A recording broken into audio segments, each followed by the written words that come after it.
Welcome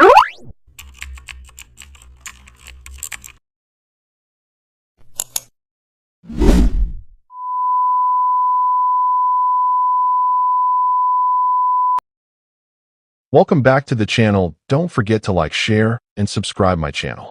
Today we are explore how to create a business motion background using Smudge tool in Photoshop.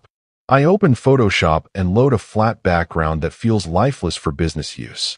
I take a breath here because transformation starts with patience. I duplicate the layer immediately. Now I select the Smudge tool and lower the strength. I begin dragging colors diagonally to create directional energy. I pause often to avoid chaos. Business visuals demand discipline. I zoom in and smooth harsh color breaks. I let my hand move slowly. This motion builds emotional flow. I step back and check if the background supports the business message. I add more smudge strokes behind focal areas only. I avoid